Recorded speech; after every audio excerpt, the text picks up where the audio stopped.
نوتدونی اولین فروشگاه نوت موسیقی در ایران.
سلام دوست من، شما پیشنمایش این آموزش رو مشاهده کردید.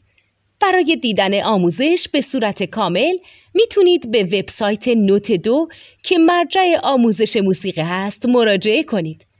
همچنین برای تهیه نوت موسیقی مرتبط با این آموزش هم میتونید به وبسایت نوتدونی که بزرگترین آرشیو نوت موسیقی در ایران هست مراجعه کنید.